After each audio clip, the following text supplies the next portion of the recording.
Hi, welcome back to another video. This one I'm going to be trying to focus more on how I just go about booking anywhere in the world. Most of my videos so far, or all of them, have been on Orlando, so I thought I'd sort of pick somewhere else and something slightly different. So I thought I'd try and do a city break to New York for two people. So you can see here I've taken the same spreadsheet as I had in the past, but I've changed it to go for the main airports in New York. Now, these are ones that I know about, but the way you find out if it's somewhere you don't actually know, I always just use Google Maps for this sort of thing. It's very useful. So what I would do is I would have a look for just New York City.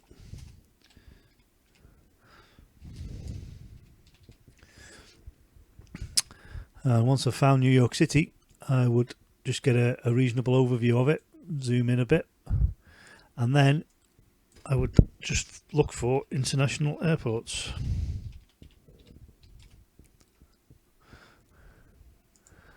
And what it will then do, it will show me the international airports around the area that I've got. So I can see there's one over here in Newark. Yeah. There's one up here, LaGuardia. And there's JFK, which is the main one. Then there's Teterboro, which I think is it's not an international one. And then there's this Republic Airport, which I think is just a small regional one again. So that's where I get the three main airports. But obviously, if there are more, if we zoomed out a bit further, we've got Westchester and Morristown and so on. But for these, I think these three are probably our best bets: Newark, JFK, and LaGuardia. That's where I got that from. So I put that here. So now I'm going to do again the Skyscanner.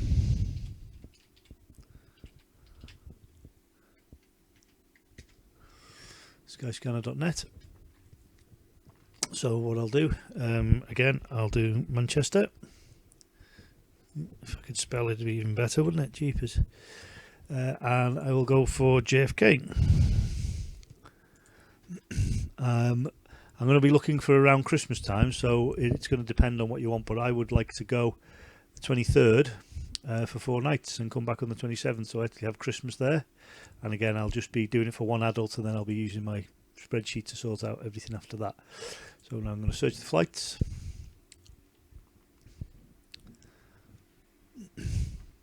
And here we can see the sort of prices. So we've got direct flight here with Aer Lingus. So the cheapest flight is 20 hours on average. So again, what I'll do here, I'll change it to one stop. And I'll change the journey duration. What I did with Florida was 14 hours, but I'm going to cut that down to about 10 and a half for New York, because New York's about a 6 to 8 hour flight. So I don't mind being on the ground for a couple of hours, but I don't want to be on for too long. So here we've got a cheapest is 568, which has got one stop in Heathrow on the way, or we've got direct flights for 631, which isn't too bad. So based on that, I would probably go with the direct flights for the 631. So we'll just go back over here. We've got Man JFK 631, and it's a direct flight. Great. So that's got that one. So now I'm going to go Heathrow.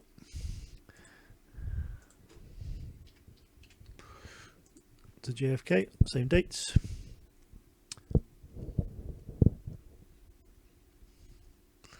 You see these coming out much cheaper here, so I'll just put the dates here, 23rd.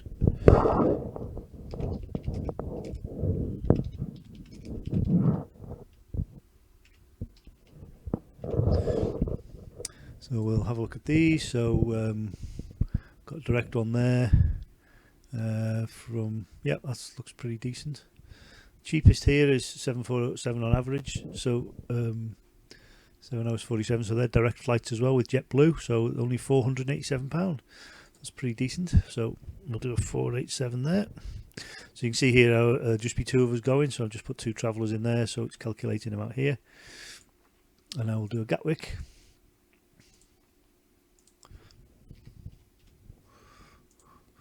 To JFK. Now, it is possible when you're doing the search to just do an LON, which will do London all airports. So it'll try all of the London airports, but I find some of the deals can get lost in it when I do that. So that's why I always do Heathrow and Gatwick separately, and I don't bother with any of the others. So we've got here again, it's left everything as is. So we've got 484 with British Airways. That's a... Oh yeah, for some reason it's giving us a sponsored one going via Dubai for £1,700, which seems a bit silly, but anyway. So we've got 484 then from Gatwick, which is slightly cheaper, but it's a direct flight again. Now you can see there, even though it's slightly cheaper for the flight, when you take into account any extra fuel costs and the extra cost of an airport hotel, it then actually works out slightly more expensive. So you can see there how that sort of works in your favour sometimes. So I'm going to go for Manchester again to...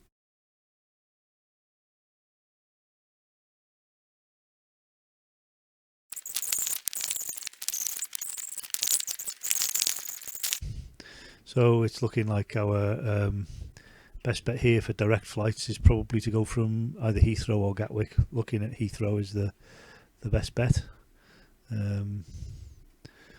LaGuardia here has got a 455 from Heathrow, which is slightly cheaper, but again it's not direct, so there's a £64 difference for two people to fly from Heathrow to JFK than to LaGuardia. Now looking on Google Maps, again the LaGuardia airport is probably a bit further away than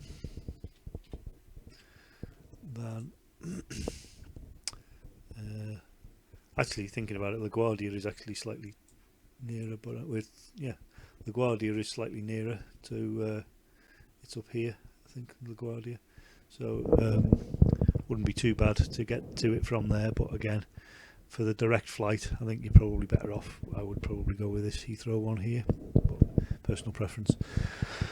Okay, so there's the flights. Now accommodation, as I don't know New York at all, what I tend to do if I don't know the area at all and I don't know where to stay or what, I would guess with New York it'd be somewhere in Manhattan, on the island of Manhattan here, but I wouldn't really know the best places. So what I tend to do is I would search on City Breaks New York and basically have a look at what UK holiday companies are doing for around that time, and then what I will actually do is I'll just say any London airport or Manchester, and I'll go to New York and I'll select the same dates that I'm thinking of going. 23 for 4 nights, 2 adults, and then what I will try and do is see what prices they come up with, have a look at the hotels they use, and then I will try and beat that price, and if I can't, then it's a win-win because I could always book it directly with this company instead. So we've got a place called The Row in New York here, so it's £922 per person. So what I would do is I would go, and I would probably say that's in the lower range, so looks like it's 3 stars, probably be quite nice, but for an extra few pound per person we got bed and breakfast here, so I'd probably go with this Hampton Inn Manhattan. Maddest prices they were coming out at.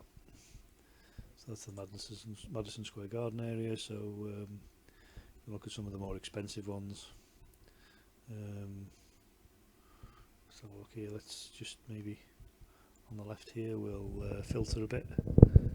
No filters for bed and breakfast as the bar looks at. Oh yeah, B&B, there we go. Because it'd be nice to have breakfast before you go out somewhere, so that's that one. So we've got Holiday Inn Express in Chelsea. This 50 Bowery NYC. So we'll have a look at that. So 50 Bowery.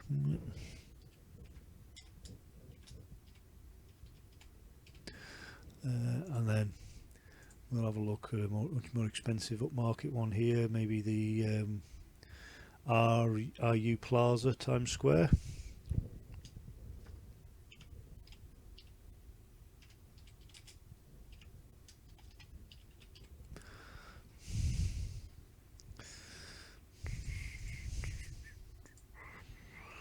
Okay, so then what I'll do, I'll go through and I'll find these prices on here for hotels and booking.com and so on, add them onto your flight prices, and then what I'll do, I'll try and beat this price that they've got on TUI, and then I'll know I'm getting a decent hotel, but I'll also know then if I'm getting a decent price, because if I can beat what these guys are offering, then it's a win-win, isn't it?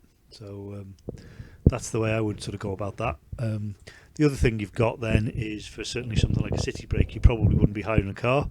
So what I would probably do if I'm flying into JFK, I would then try my best to see how I would be able to get to these hotels. So for example, most of these hotels seem to be around Times Square. So what I would do is I'd just do directions, reverse them, go for Times Square in Manhattan, and then I would go with transit rather than any of the others. And then when you look at this, then it tells you how to get there. So you've got go to JFK Terminal 4, the air train, JFK Red to Jamaica Airport, and then at Jamaica Station you walk for about 4 minutes, and then you can jump on, this underground train, the E-train, which takes you to 9 stops to the World Trade Center, 7th Avenue Station, and then you can walk 6 minutes and you're there. So that sort of shows you the best way to do it. Now I've been had a quick bit of research on this, and the air train around JFK is free, but as soon as you go to one of these stations like Jamaica Avenue, or Jamaica Station as it's called there, you then have to pay, and it costs I think $7.50 to get out of the station at that point. So that'd be per person, but then obviously you're going to have the same thing coming back. Now that's for $7.50. It's over $30. I think it may even be $7.75. So it'd be $30 or $31 for 2 of you to do the round trip. Now they actually sell a book of 10 tickets or 10 journeys, and you can share those journeys between 2 of you, and that only costs $25. So it's actually cheaper to buy that book of 10 at this station here, this Jamaica, and then use that for both of you to get in and out of the station. They also, then when you get on the underground, it costs I think $3 per trip on the underground, but you can buy a weekly ticket for $30, which obviously then means if you use the underground at all, which I'm guessing you're going to while you're up in New York, anytime you use the underground, then you can just use it as much as you want for those 7 days. The 7-day ticket is the smallest one they do, but that's the one I would probably recommend as your best bet. So there we go. Hope that's been informative and been useful for people. So if you really like it, subscribe please, that'll help me out, and put a like. And what I'm going to be doing next time is I'm going to show you how a few years ago we booked using a very similar method to this to go to Australia, a place we'd never been before. I had no idea where any of the cities were, how to get there, what the best place to fly into would be, or any of that business. So we had 3 weeks there, and all we booked was our flights, our car, and the first 4 nights accommodation. And then basically we just winged it when we got there. So if you'd like to see more of how we did that and have a look at our itinerary, then please subscribe, and then when I upload that video you'll be able to see it. Thanks very much for listening.